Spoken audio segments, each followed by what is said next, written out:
All right, guys, we're back with another episode. We're here with Monique, and guess what? She's unique, and she's amazing. Indeed, I am. That's why she's here. Monique, you want to introduce yourself? Yeah, sure thing. Thank you for having me on here, by the way, Gamar. Yes, I've yes, missed yes. you, both of you guys. My name is Monique Little. Just to let you know, I am short, so if you see me in person, yeah, I'm just putting that out in the open now. I am a compassion method consultant, emotional health consultant, so I help people heal their childhood wounds. I have one brother. I am a very, quirky person. I love fun. I also love rest. So I'm a good in-between staying inside for a whole entire week and please, I need to go outside, put me on a roof or something like that. Really? Yeah. And I really want to start surfing. Haven't yet. What? And you live in New York, son. I know. And people surf out here. Where? I know. In Rockaway Beach, Long Beach, and they have waves in Long Island. Apparently. A little. Yes, they're usually very little, honestly. Yeah. And I haven't surfed out here. I've only surfed in Costa Rica, but they're usually very little. That's what they say. And then sometimes I guess they wait or at least I don't know. Maybe at nighttime or something. Good ones. Yeah, exactly. Or when a storm is coming. So what made you want to get into surfing? I went on a retreat in 2023, and one of the activities, it was an emotional health retreat, but one of the activities they had us do was surfing. And I don't know, it was I came alive. There was something so beautiful about it, and I think... Is it the rush of the waves? Yeah, it's the challenge of getting on the board and staying balanced. It's the challenge of even going back and into the ocean, deep into the ocean to catch another wave. Really I think I felt like I knew I was gonna fall in love with it when before we got into the water, someone had said to me, expect to fail a bunch of times first. Wow. And so it lowered the stakes. I didn't have to be a perfectionist. I didn't have to think about being hard on myself. But they told you yo, just fail a bunch of times. Yeah, exactly. And so I experienced a different type of surrender that I feel I really needed. And then feeling the water beneath the board, amazing. Really? What does it feel beautiful. like a little rush of waters? Exactly. Oh wow, that's cool. Yeah. So what made you want to get into what is it, emotional wealth? Health. Emotional health. Was it not a therapist, but you're a coach, a consultant? Yeah. There's other words to it: consultant, coach, mentor. I had to accept for myself that it really doesn't matter. Really? Yeah, because it's what matters most is who you are and what exactly you're facilitating for another person. Gotcha. Yeah, I technically go by all of it, but my preference is consultant, but I dabble into the coaching side and the mentoring side. But yeah. So what made you want to get into that? So honestly, it was even before my dad had passed, but people kept saying that that's something that they would see me doing. Really? Yeah, and my heart. Why? Did you ask them why? No, I didn't. I should have. I will because you're say, soft spoken. It's because you listen to people. I think it was because I always had good advice. Maybe, and I guess I love wisdom, and people would start to realize that, you know. I think that was why, but I never asked why. I would wonder why are they saying this? This is actually interesting. Maybe I actually do want to do this. So you would give people advice, and that's the reason why they. So is that what you do now? You just give people advice about their grief? No. What I do now is it's more in deep in the present of where they are. For instance, if someone's coming to me with anger that they're experiencing, and it doesn't matter what area, we'll go through anger with parents, anger with relationships, anger in the workplace. So any type of anger. Yeah, any type of anger. Okay. And so let's give it an example. Okay, I have anger at my workplace. Yeah. Let's do that. Yeah. And my boss is not treating me fairly. The coworkers, their butts. How do I get over that? Is that what they come to you for? Yeah, they would come to me with something like that, and something that I would do is I would hear everything that they're saying, you know, And essentially that's like to just help them process it and help them like actually feel like what they're experiencing in their anger. And that's because I really want them to feel their anger. Like, it's so important. Really? And it's so important because like anger is really just a byproduct of like more tender emotions. So say like a built up sad, like if we didn't get a sad comforted in our childhood, it's just gonna go ignored, and then it's gonna turn into anger, or it turns into anxiety. But really? Anger is one of them, between sad, scared, and lonely. And so anger is sad, scared, and lonely. Yeah. So okay. like As a child. Wow. Exactly. Okay. And of course it's like there's like more nuance, because there's rational anger, and there's like the irrational side of it, where it's like the things that came from our childhood and have nothing to do with our present moment. You know? And so like I would start at the top of it, and then we'd get to the root. And so I'd like ask them to describe like what the anger feels like. I'd have them like be present with it, put their hand on their heart, tell me what they're picturing. But why the heart though? Well, because like our brain processes, and there's like research about this too, and it's like very, very new, but our brain processes, like, it's not just what's happening in our brain and like the chemical imbalances, but what our actual heart is experiencing. Okay. Like, for instance, like it's kind of like wild just thinking about it, but like I don't know if you've heard this, but like people who have gotten heart implants, they end up with the memories of the heart that they I've heard received. About that. Yes. Yeah. So it's like similar with us. Our heart holds memories. Yeah. Wow. It's very, very cool. And so like I'm helping them, because we weren't taught to connect to our hearts clearly, and so I'm helping them connect to their hearts through that anger, and then we find out like which tender emotion they're feeling under that. And it takes some time, sometimes really quick, sometimes it takes a long time, you know. Really? And then but it sounds like it works though. Like I'm feeling emotional just like thinking about it, you know, like stuff that I was going through personally in my life. I'm thinking about like thinking about the emotion that's behind it, and I'm it sounds pretty cool. Yeah, it is neat. I love it. So other than anger, what are some other stuff that people go through? Anxiety, like extreme anxiety. It could just be like regular anxiousness. So with anxiety, like what are some root things with anxiety? So it's like it's the same thing as anger. Like when our sad, like say if what is a circumstance, like if at some point, I guess for me, I'll give an example. There would be times when my dad worked a lot.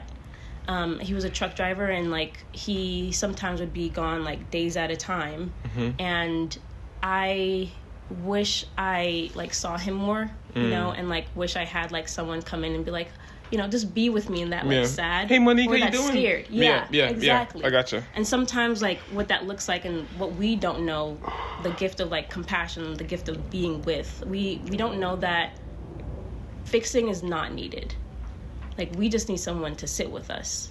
Really? Yeah. And so like say for me, if I was like scared in a moment and I didn't have someone sit with me, and they just wanted me to, you know, stop crying or like, you know, play with something, what will happen is I won't get that emotion comforted, and then I'll keep experiencing that because that need isn't met, and then it'll pile up, and essentially it'll just turn into anger in our adulthood. Yeah. And not all of it turns into that. Like sometimes we'll like say get irritated with something, or like we might feel really sad at like with something that happened, you know, like in a relationship. Right. That'll stay as a sad, you know. Wow. But yeah, it's like between anger and anxiety, it's like just, I like to describe it as like a shaken up soda bottle. Yeah. It just needs to be released. It's released. Gotcha. Yeah. I feel like you should also like being a parent, I feel like you should also teach parents also of like, hey, your child's experiencing this, you should be there for this too as well. Yeah, it's so helpful. I think the parent like sorry guys, my wife over there, she's scared of bees. The bees are around. For parents, the bees are what? The bees are minding their business. I'm crying. But yeah, like for parents, I think it's like the most interesting part of me, like of learning on this journey, because I think I learned that it's not about like how you can help your kids, but like focusing on you first. You know, like how can you be a parent for you first? How can you mother those wounds? How can you father those wounds?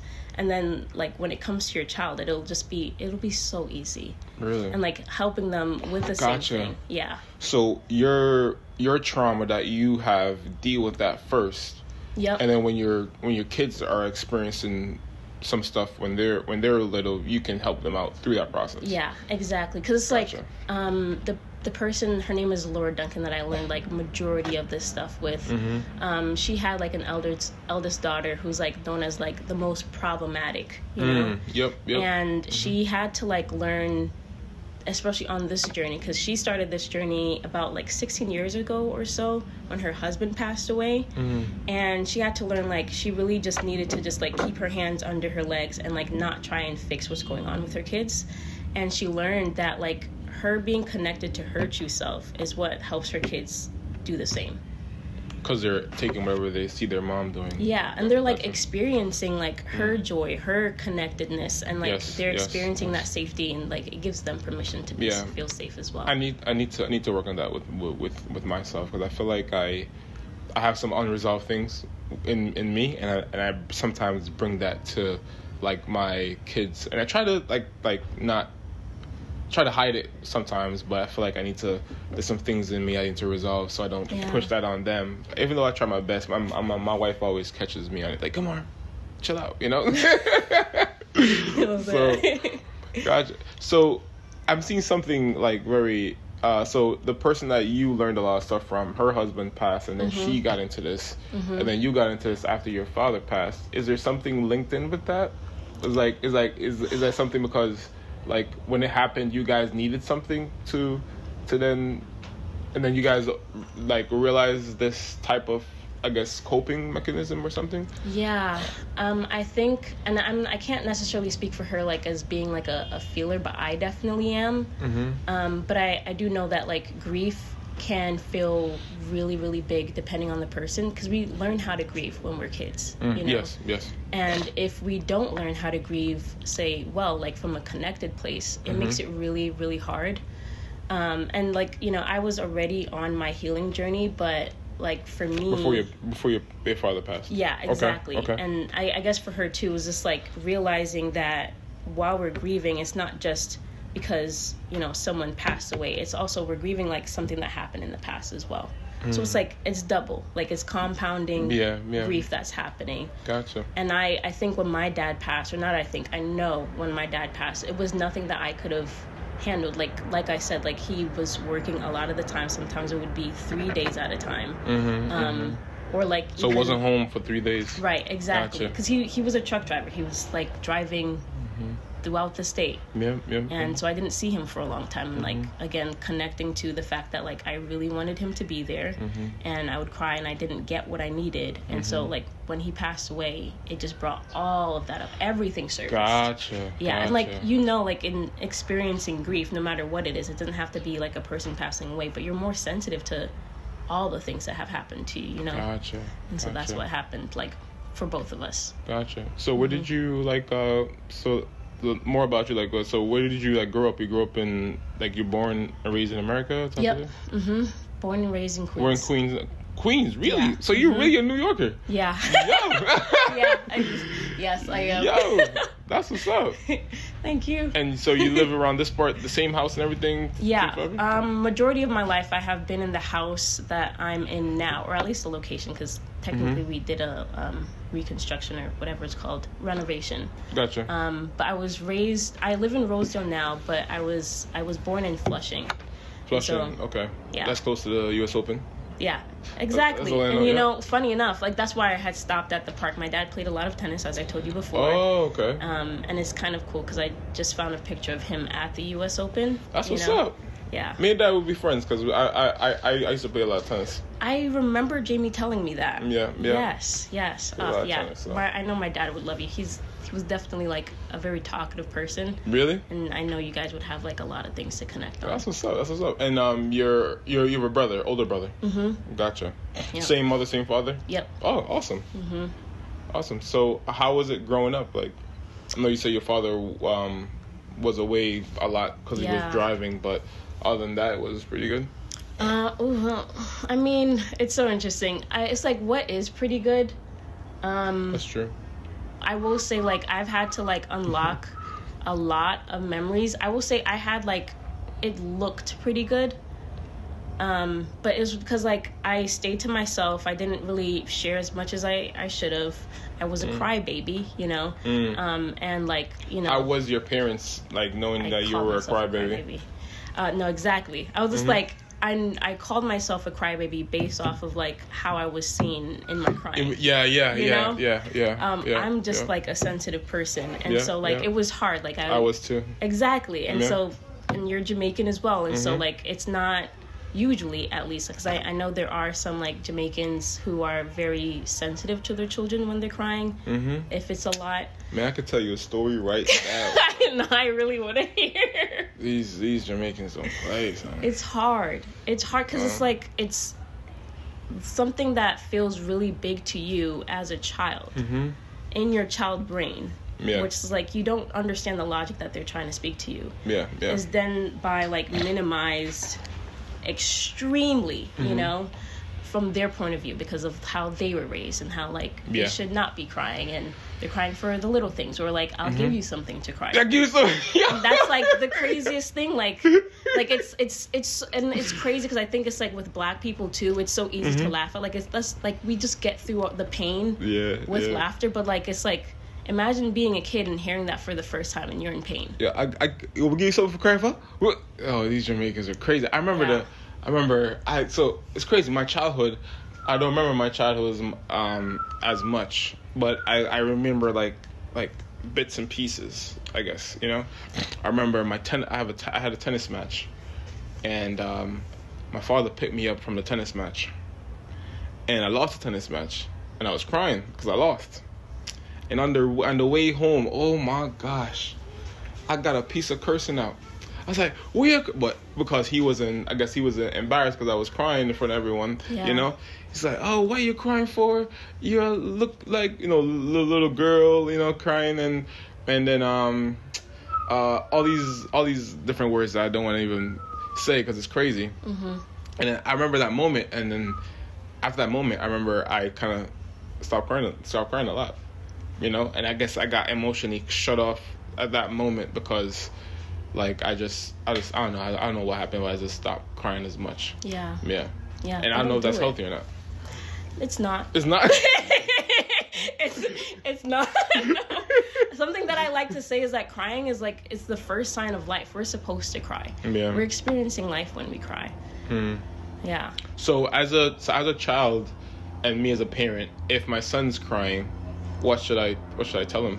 Even though he's crying for nothing. Like, even today, we're working in the backyard and he's with me and stuff like that, and I have to go bring the trailer to another to someone's house, and he has to go with my wife, but he wants to come with me, but he can't. So I said, go with mommy, and he's crying, and I was like, Nathaniel, you can't come with me right now, okay? Yeah. But so what should I say at that point? And he does that all the time, where he just, like, cries, you know? Aww. And but I remember when I was younger, so I don't get mad at him for crying. It is annoying though, but I just don't get mad at him for crying, because I remember when my father got mad at me for crying. So, but what should a parent do at that point? Like, when when the child is, like, over crying or going through that emotion, what should they do? Yeah. First, most important thing is, like, how would you want, or how do I even say this? Because it's like two parts to it. And like I said before, it's, like, so important for you to, like, be able to give this to yourself first, you know, or, like, if you've received the gift for yourself first, that's even better. Gotcha. But sometimes we don't. Most times we don't. But, like, I think the most important thing is, like, one, of course, like, experiencing for yourself. Like, if we were to, you know, work through it right now, it would be like, when was the time that you actually experienced this? Like, you want to do it? I mean, sure. Yeah. I'm here. I mean, I got some issues. So. Oh, yes. Oh, that's great. That's great.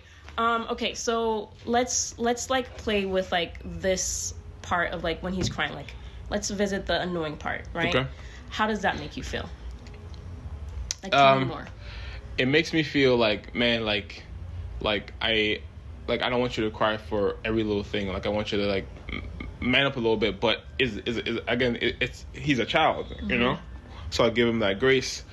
But then I also thought about, because I always go back and forth between how my father did it and how I'm doing it. Yeah. You know, and I know I have a lot of my father in me. So I guess that's the first thing that goes out, but then I try to pull back a little bit. It's like the more I know, like don't do that, you know. Yeah. So that's the thought that goes in my head whenever he's or my daughter is doing something. I try to, I know my first instinct is to be aggressive, but I try to hold that back a little bit. Yeah. Yeah. Okay, and tell me more about like that, like feeling of like wanting to be aggressive, wanting to them to grow up, you know, be a man. Is the aggressive part is like a part of it is like I don't have time for this too as well. It's like I got so much going on, I don't have time to hear this, like the world is bigger than this specific moment. You're crying for this little thing, you know. And I feel like a lot of times I'm not present when I'm around them because my mind is somewhere else, and that makes me impatient with them, you know. And because I'm impatient with them, the aggression goes to them because my mind is somewhere else. It's like, hey, you're disrupting me from thinking of this that I got going over here, and so okay, it's one of the reasons. And now I want you to put your hand on your heart and close your eyes if that feels right to you. Okay. And I want you to keep digging deeper and tell me more about how that feels. Dang. Yeah. Do we have to do this right now? I mean, we don't have to. But like this is like what it would look like in a session. Okay. Yeah. All right, let's go through it. Yeah.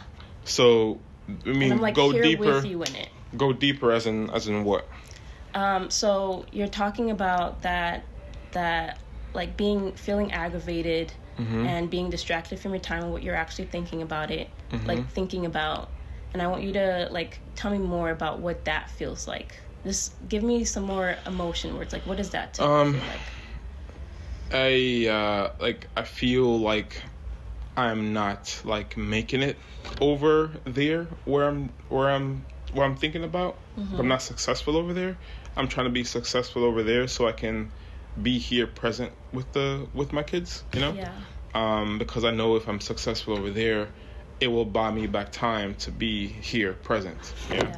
So I guess that's the balance that I go through every day. It's like, I need to go make, work-wise, I need to go make this money so I can provide for them and be here present with them too as well.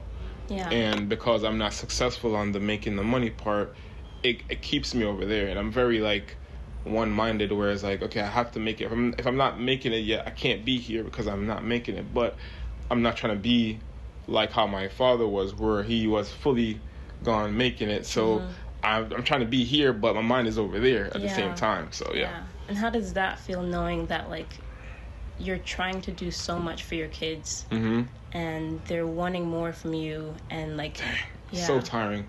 Yeah. I feel like nobody understands sometimes. Yeah. So tiring. Oh my gosh. So tiring. What does that tiring feel like? What do you mean how it feels like? It feels like, what does it feel like when you feel like, I want to close your eyes again, and this is like helps with like coming out of the mind and getting away from like the distractions from everywhere. Okay. When you think about feeling tired, I just want you to remember like what that feeling of tired feels like, and I want you to describe it to me. And there's no rush. It's like exhaustion. I feel like even though I'm tired, I have to keep on like going. Yeah. It feels like I'm not gonna make it, you know? Like I'm not gonna make it, like I make it happen. But because of my things that I have going on, like where I'm not like probably disciplined enough to make it happen, like all these different things that kind of heard growing up, like it's playing in my mind while I'm doing it, you know? So it's kind of like that. And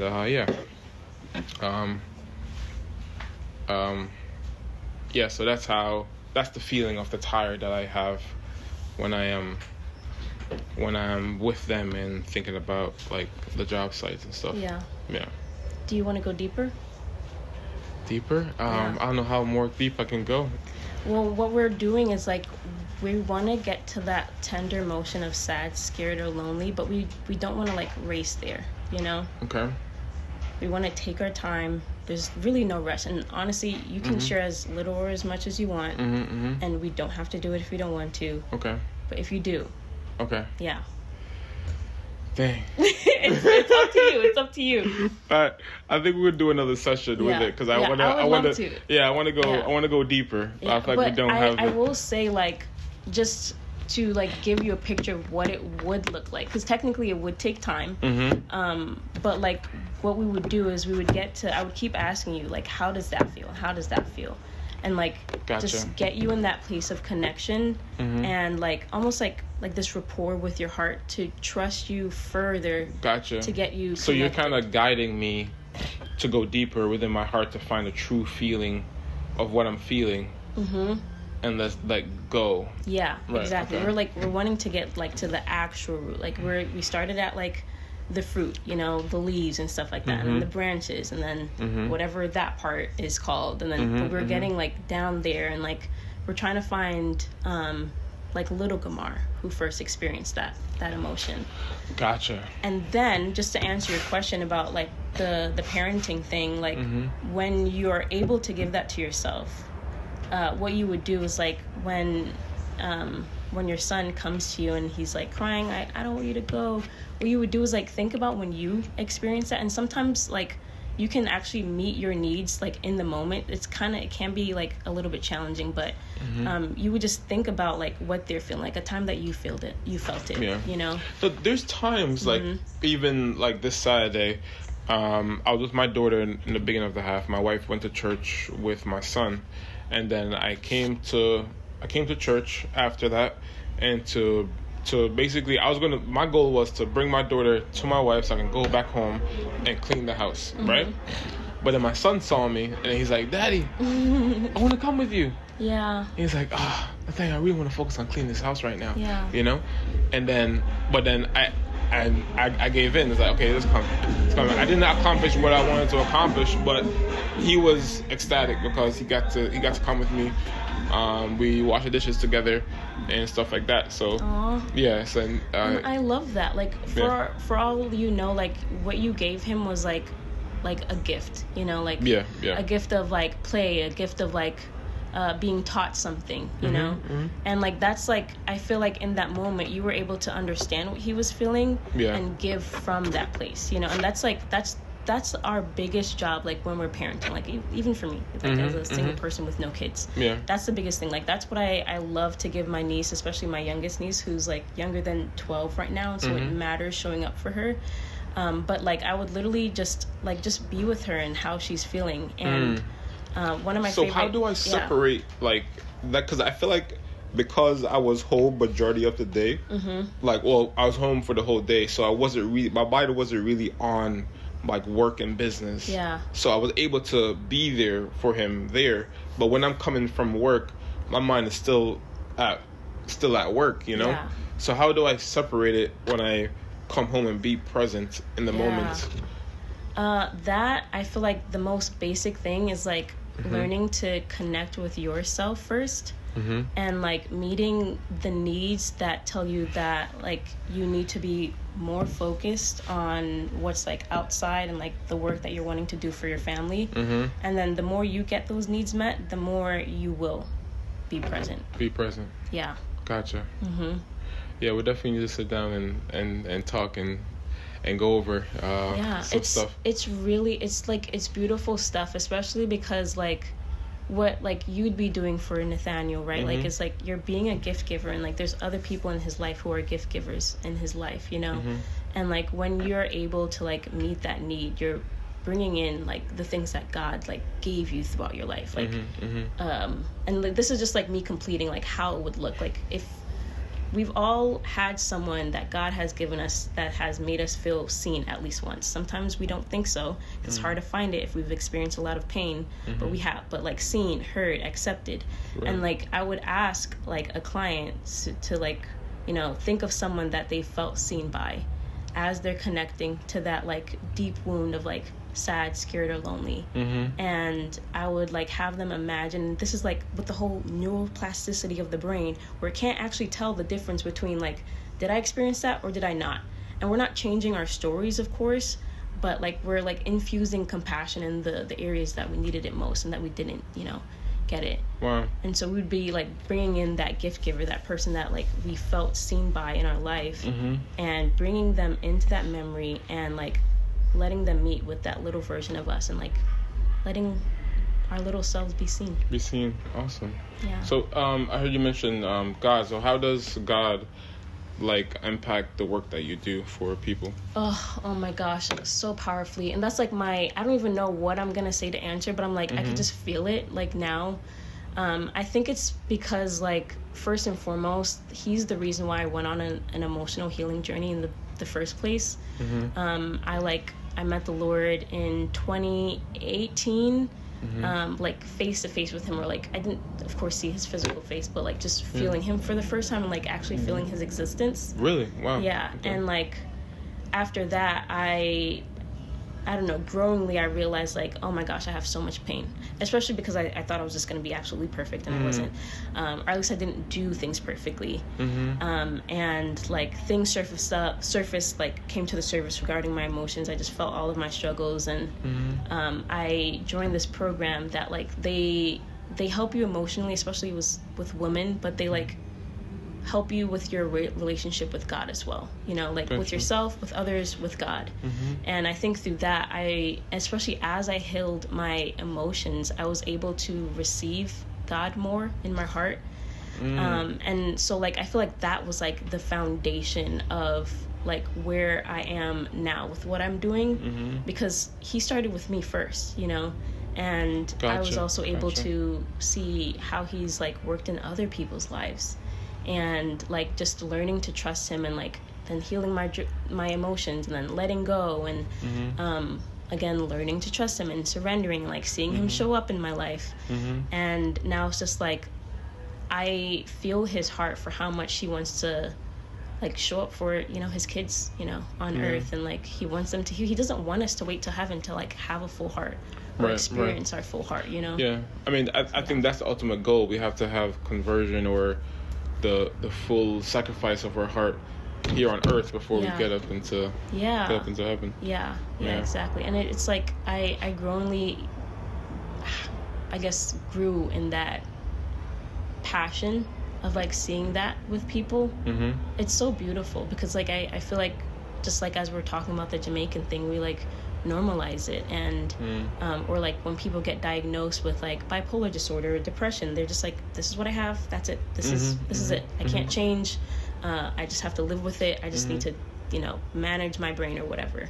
But like there are areas that can actually be healed in the core that'll like impact your present self, you know. And and it's so beautiful. Hey guys, sorry, you know, but you did again. So we're there again.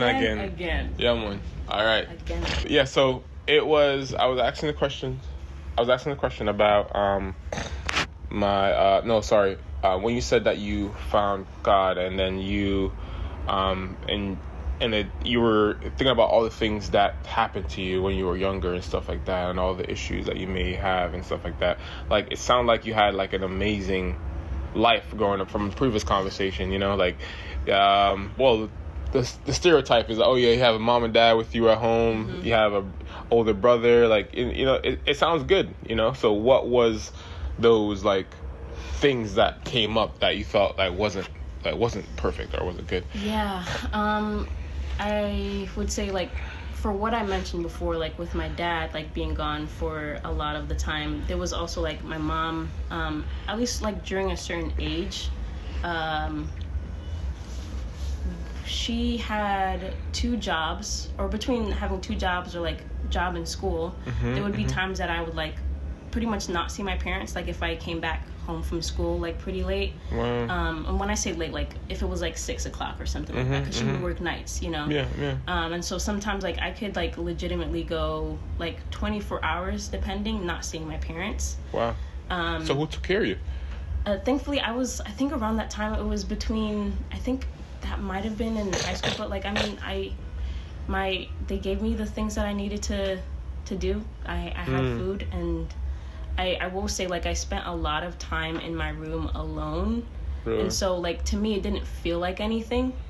Gotcha. But, like, I realize now that, like, and that's just, like, another thing where it impacted me more than I thought. Because, like, I really needed someone to be there with me. Like, I needed someone to play with me. And, right. And so, like, that's how I became, like, this person who's, like, more likely to be alone or feel alone. And so that was one aspect. I've also, like, experienced, like, you know, being molested as a kid. Oh, really? Yeah, that, like, I would say, I think, like, twice. Yeah, and, like, even then, like... And that happened because, like, your parents weren't around, so... It was babysitters. So, really? Yeah. And like, girl babysitters? It sucks. No, so, babysitters' siblings. Oh, gosh. Yeah.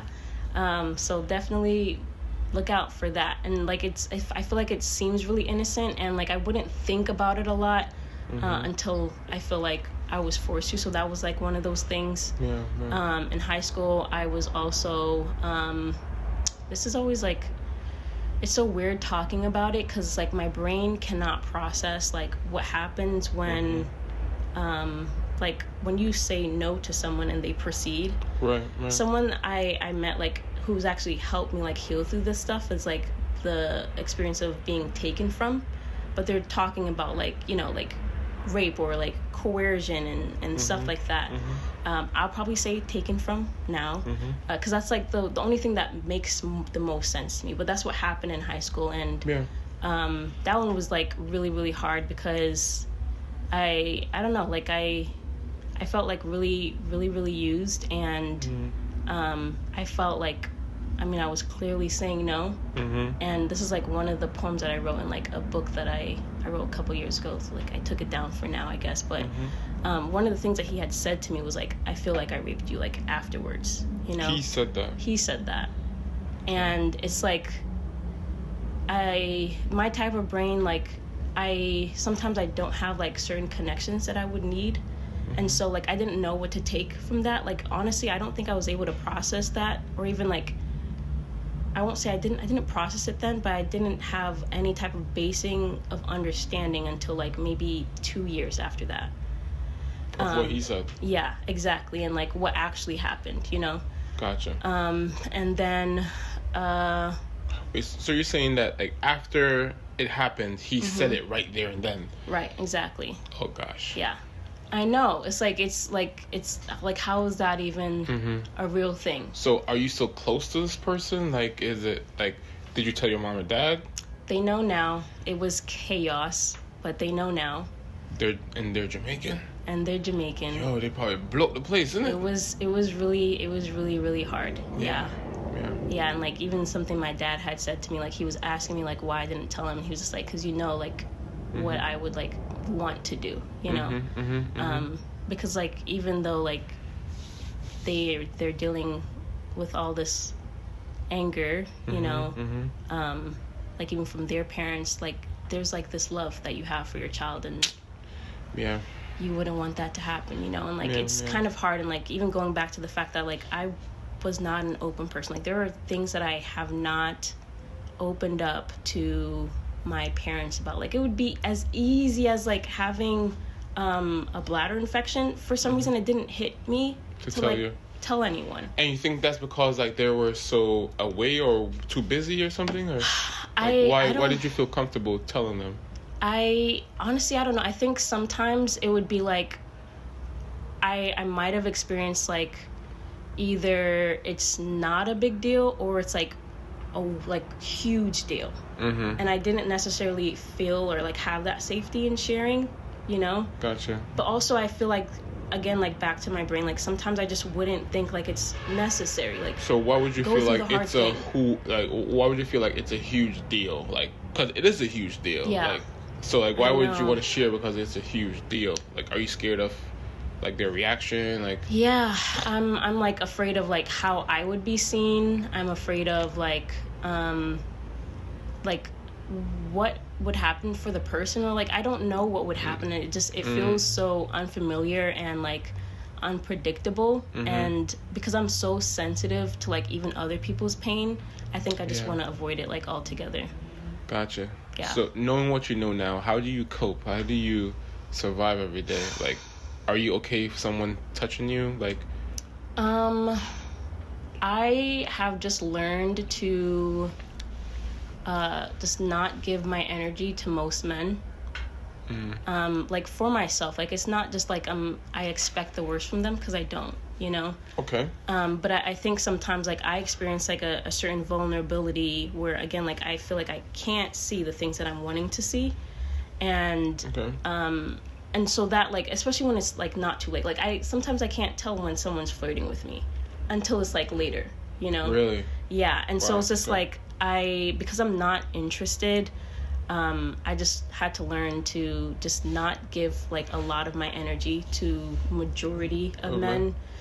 So some men still has a chance. Yeah, of course. Yeah, like I've met someone, at least one person, like, and I have like a couple friends, like, or maybe, I don't know, like there's different types of friends, but there was one person that honestly we haven't even like met in person yet, but I know that like I can feel how safe I would be like with them around.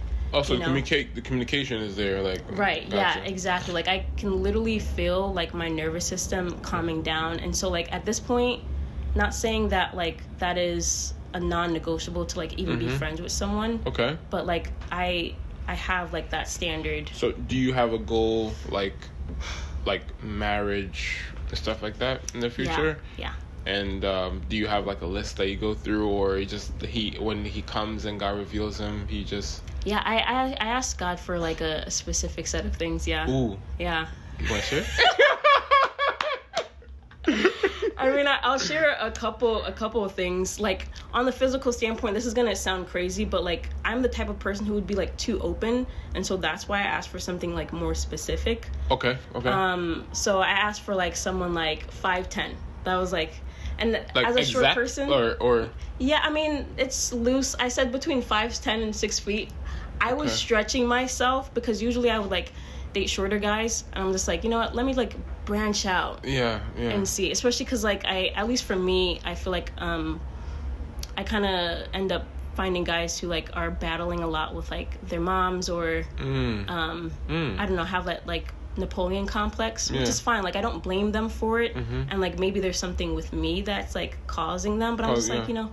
Also, so do you see yourself like trying to help those guys whenever you see a guy with that? Or is like, I ain't got time for that. I mind my business. Yeah. Your business. I mind my business. I do, like, cause it's like I have compassion for them, but like I feel like there's something that like can be projected, and like it's not all of them, of course. Like I have like shorter guy friends, and like they're cool. But gotcha. Yeah, and like and just so everyone knows, like it's not just like 5'10". Like I have things like about like I want them to like know compassion, like have like the value of like identity first, and you know, taking care of things in the house. Also like strong or whatever, like being able to hold their own. I want to be able to feel physically safe with them. Gotcha. Yeah. And how about like we said compassion. Anything else on the emotion side? Clarity. You know, like I want to be given like clarity. Like I want them to be able to like communicate well, and so I feel like that's like kind of like emotion side. Yep. I want them to be willing to feel their feelings. That's important to me. That's big. Okay. But you want like one of those guys like always in their feelings, like one of those emotional guys? I don't think someone like that can really handle. I'm not gonna lie. I need someone that's a little bit more like head on their shoulders, like very like not necessarily strict, but like they feel strict. Okay. Like stern. Yeah. All right, guys, we're back again for the third time. All right. So the battery is really low. We don't have another battery, so we're gonna cut this thing short here. But guys, you heard her requests. Her information will be down below. You better slide in them DMs. You better slide. All right. So. You know the Lord too. Needs to be very important to you. Very important to me. That's important. That's important. Put that filter in just right now. So every guest, the previous guest asked a question for the next guest. So the previous guest asked this question, and it is, when did you realize what you wanted to do for the rest of your life? I realized while I was in the compassion school after my dad passed. That was like really like honestly hell. So this is like after I quit my job and stuff like that. But like I felt this need, one, to like really invest in myself a little bit deeper so I can be my best self for myself and for my family and my friends.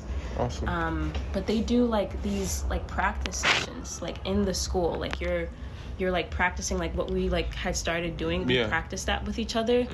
And honestly it came from just like me and the people around me, and it turned into like just this love for like meeting with clients and doing that. Like I wanted to help more people. I absolutely fell in love with it. Awesome. Yeah. Awesome. It's Wait, so you quit? So you had a job and you quit that job to do this full time? Yeah. Well, no, I quit that job because on my way to work, mind you, it was like my second official day. That was when I had found my father's dead body. So that was like the last time. Like I could not make it back since then. So wow. I know. So many questions. It was yeah. So many questions. So little time. Yeah. So, can you leave a question for the next guest? Yeah. It's on the topic of like fun and play and, honoring that it is important. And so I'd love to know what it looks like in your life and how you plan on investing in it more for yourself and for others, but specifically for yourself, and like just how like you've been able to benefit from fun and play. Can you say it one more time? Oh. Sorry. Like how has fun looked like in your life, and like how has it affected you, and like knowing that it is important to have, how do you plan on investing more into your future? Bet.